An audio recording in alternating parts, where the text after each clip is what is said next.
তাড়াতাড়ি ব্যবস্থা করো ভাই।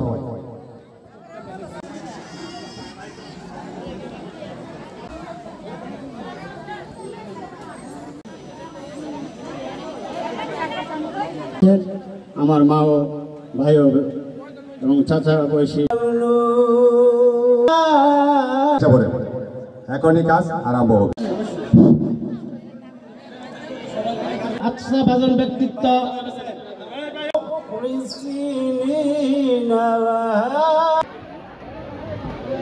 আমাদের যদি একটা সেলাই মেশিন দেয় তাহলে আমরা ঘরে বসে যে কাজ করতে পারি। কাদার কারণে স্কুল মাদ্রাসা যাইতে পারে না, এটা খুঁটিনারিও আমাদের এলাকা মানে মাদ্রাসায় ভর্তি কোনো কিছুই নেই। বিভিন্ন দল থেকে আসছে, বিএনপি করতে কারো বাধা নাই।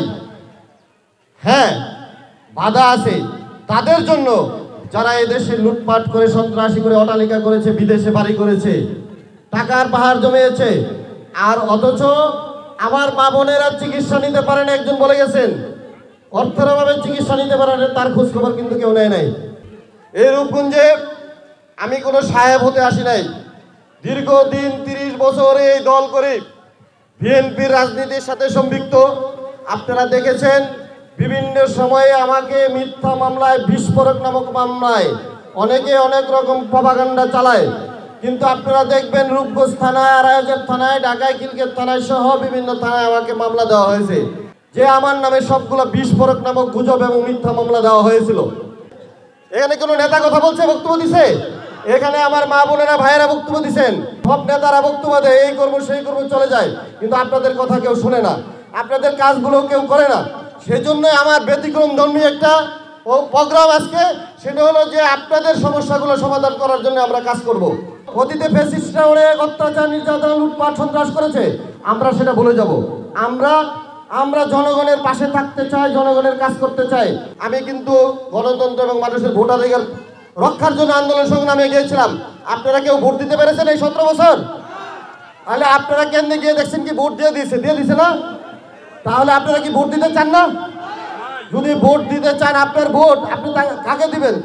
যাকে ভালো মনে করবেন, যে আমাদের সমাজে উন্নয়ন করবে, এলাকায় উন্নয়ন করবে, রাস্তাঘাটে উন্নয়ন করবে, মানুষের পাশে দাঁড়াবে, মানুষের বিপদে আপদে পাশে দাঁড়াবে, বিল মিটারে যে সমস্যা, কাঠ মিটারে যে সমস্যার সমাধান করবে, তাদেরকে তো চান।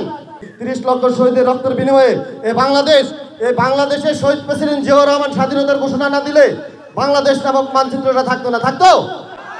তাহলে জিয়াউর রহমানের সন্তান তারেক রহমান বিদেশের মাটিতে থেকে আপনাদের খোঁজখবর নিচ্ছে, প্রতিদিন আপনাদের খোঁজখবর নিচ্ছে। কেউ অসুস্থ হলে আমাদেরকে বলতেছে তার পাশে দাঁড়াইতে, কেউ আন্দোলন করে আহত হয়েছে তাদের পরিবারের পাশে দাঁড়াইতে।